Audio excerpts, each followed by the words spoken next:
everybody, and I am back. Today is day 13 of the Greater Than One Challenge, and today's topic is insulin. So, insulin was created in 1922 from Frederick Banting and Charles Best. They were up in Toronto, Canada, when they invented it at the University of Toronto. And they sold their patent for $1. $1. So that insulin could be affordable to type 1 diabetics. Because before they came along, type 1 diabetes was a death sentence. There was no survival rate. It was 0. If you had type 1 diabetes, you died. End of story. So, thanks to the beautiful work up in Canada by Banting and Best, we now have insulin. Now, the closest thing to what they made is what you get at Walmart. It comes in a vial similar to these, but has a different label. And it is basic insulin. That's what you use for your pets now. If they have diabetes, you give them this once a day. There's 3 different versions of it. A fast version called the R. The overnight, the slow version that's called N. And then a 70-30 mix, which is 70% and 30% to go in between, basically, the two of them. Now, the only issue with these medications, and beautiful medications that kept people alive for many, many years, but they take a lot longer to kick in. They are not as easy to dose. They act differently in the body every time. This kind of thing. It's manageable. You can still do it. You still live. But it's a lot harder to manage. Completely doable, but just harder. And the dosing instructions are a lot different. Now, I was on this insulin after I first came out of the hospital because I didn't have insurance and I could not afford Novolog or Humalog because these little bottles are $700 and I didn't have that 3 times a month. So I didn't get those. I paid the $25 and got the Walmart insulin is what it's known as, the Walmart insulin. And it kept me alive for 6 months. It did have a lot of downsides. I had a lot of low blood sugars. I mean, like 4 and 5 every single day. It's a lot harder to dose. It took about 2 to 2.5 hours to start working. So even though I was taking it ahead of time, there was always playing that like catch-up game because my blood sugar readings are behind what my body is actually doing. And then my insulin that I was giving wasn't kicking in for hours afterwards. So then it became a problem of sometimes I would check again and I would stack insulin, which is when you give a dose before your other dose is done acting, because I would eat and so I would dose for the food that I was eating, but I had already dosed for being high and then they kicked in pretty quick together for some reason and you end up going way low even though you thought you dosed properly. So it becomes a guessing game. I was once told that diabetes is the only disease where patients make life and death decisions every day. And so that it's completely true, and you do.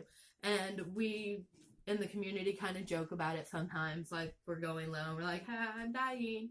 Like, and we joke about it because it is something we live with every day. I mean, death is right there with us. And it's okay. We have insulin to help us. Here is what I was on before the pump. Now, when I first came out, I was on the Walmart one, which is similar to these, but have different labels.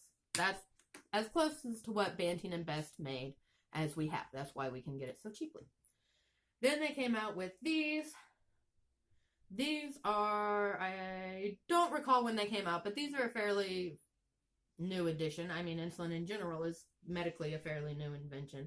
But these here came out sometime, I want to say between the 80s and 2000s, like right there and there. I'm not sure when. I don't know. I should probably look it up and know next year. Okay. But for now, these are a fairly new invention. Novolog, Humalog. I was on Humalog right after I got my insurance because they would not approve me for pen tips or pens yet. I had to be on a vial for 3 months because of my insurance, which means that I had to use these to pull my insulin out. Now, you take off the end, you have your plunger part of your syringe, and the needle tip is under here. Let me see if you guys can maybe see it if I hold it. Huh. There we go. Let's see. There you go. So you would just fill how much you wanted, and then stick the bottle on, inject the air, and pull out the proper amount. Then you would take it off the bottle, inject it into your body slowly, and count to 7. While the needle is inside of you, you count to 7. And you wait, just to make sure that you've got every last drop, because it is expensive. And you take your needle out. I carefully replace the cap so that I can dispose of it in my sharps container, and there is less chance of someone else getting hurt. Now, when I had these, I don't happen to have one. I also had a bottle of Lantus, which had a gray and purple label on it instead. That was the only difference, and it's the same as this pen. This is the same as this. It's the same exact insulin. After I had done my time on those, then I was allowed to move on to pen tips, which these are pen tips. These are insulin pens. The insulin is inside of here. Now, I've heard that there are refillable ones. I never have been able to get a hold of a refillable one. These are disposable insulin pens. This is Lantus. It's the long-acting insulin. It's supposed to work for 24 hours. This is Novolog. Now, this starts to kick in about 20 to 30 minutes, and it lasts for about 2 to 3 hours. This is for when you eat. This is so you don't go crazy numbers. So you inject this before you eat, and you simply just pull it off. Let me see if I have my handy dandy pocket. If you guys watched my video, I have this in there. Okay. And then you take it, and I don't want to use one of my new ones because I still use these occasionally. So even though I am on a pump, I do use those. I used this one last night for pizza. So, and you just put it on there, take it off, there's the needle.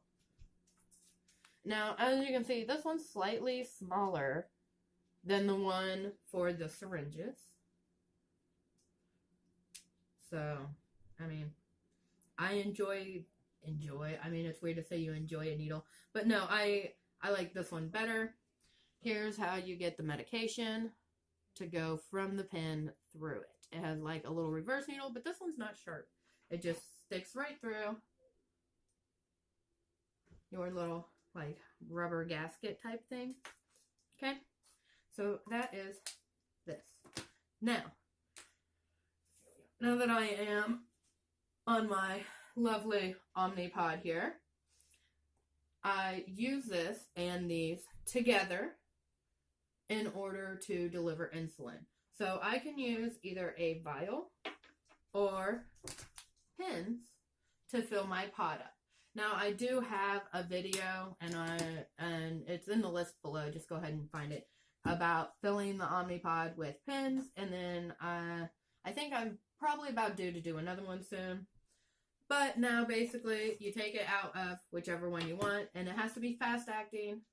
So you take the fast acting out and you put it inside your pod via the little hole in the back, and you use these syringes. These guys are short, but the gauge is a lot bigger. So you use those, and then you just fill it up, fill up the pump, put it on, you push a button, and it goes pow! And there is a tiny little, I don't remember the name of it, but it's like a little straw, basically, is what I tell the girls. It's like a little straw, and it sticks in your arm, and it delivers a constant drip of your fast-acting insulin. I'm on 1 unit per hour, so that's 24 units every day. Now, when I was taking Lantus, I would take 24 units of Lantus, and then that was supposed to last me all day. So I don't know if that correlates for everybody else, but I thought it was kind of weird how that happened. So that's basically it on insulin. We have Banting and Best to thank for that. And I am very grateful to modern day insulin and things as insulin pumps to where I don't have to put needles in my body all the time anymore. I can just have this little pump on me and go about my business. Now, as you guys saw from my video yesterday, bolus-worthy treats, sometimes there are things that I would like to eat, but as you guys just heard, it takes 24 units every single day. So my pump only holds 200 units of insulin. So if you take out the 72 units to 80 units that I use just right off the bottom, just everyday insulin, not eating, that doesn't leave a whole lot for food related items. So sometimes if we're eating pizza or like Thanksgiving or something like that, then I'll go ahead and toss a pen needle on and I'll take a shot just to cover up any extra so I don't lose my pump early, because these pumps are $100 a piece. That's pretty expensive. Like, that's minimum if you buy it direct from supplier. My pumps cost more than that because I have to get it secondary from a supplier, but minimum, they're $100 a piece. So if you lose one early because you ate pizza or something, that really puts a dent in your pocket at the end of the month, even if you're just buying 2 or 3 of them. So in order to be careful with my pumps, I will take an extra shot every now and then. And sometimes, if you notice, like right now, this one is getting kind of empty. It says I have about 15 units left. Oh, no, we got 32 units left in this one. So since I have 32 units, it won't let me dial it up any further. But once I inject these 32 units, it won't be all the way empty. There will still be a line here where I have insulin, but I just can't get it. It won't dial it in. So in those cases, I go ahead and I will pull it out. And sometimes I can get up to 20 units out of a pen, usually between 15 and 20 units after it tells me I don't have any more insulin. And I can still pull it out with one of these syringes. So I still keep some syringes around because this stuff is so expensive. So I make sure I use every single drop out of every single pen, and that way I don't waste any at all. That's just personally, that's what I do. Not saying that anything in this video is medical advice for anyone. This is just personal, what I do, okay? None of this is medical advice. Talk to your doctor for any medical advice that you may need. So that's it for insulin and what I use. If I'm not on the pump, I am on these pens here. If I'm on the pump, sometimes they'll give me a vial. Sometimes they give me pins. I have a video on how to fill an Omnipod using pins if you guys need that. There's a lot of videos out there on how to do it with a vial. I mean, I guess maybe later on I'll do one. I don't know. We'll see. Fighting Flamingo shirts. Yes, they're still on giveaway. Hurry, hurry, because the closer we get to the end of the month, the less days you have to get one of these babies. Now, go ahead, drop in the comments your shirt size, and then I will go ahead and re-comment back to you. We'll reply with an email address or our Instagram, and you can go on there and send me your address on a personal message or on an email. Either way is fine. I will still get to you. And go ahead and give me your address, and I will get these shirts mailed out. I should be mailing them out the 1st of December. Woo! So you guys should be getting those just in time to wear. And don't forget to comment down on Taylor's video. Go find it and be like, hey, Taylor. And then we will donate $10 to his JDRF One Walk team when his comes up down there. And other than that, I think that's the end of our day today, guys. Sorry, it might have been a little winded. But that's it about insulin today. See you tomorrow. Bye, guys.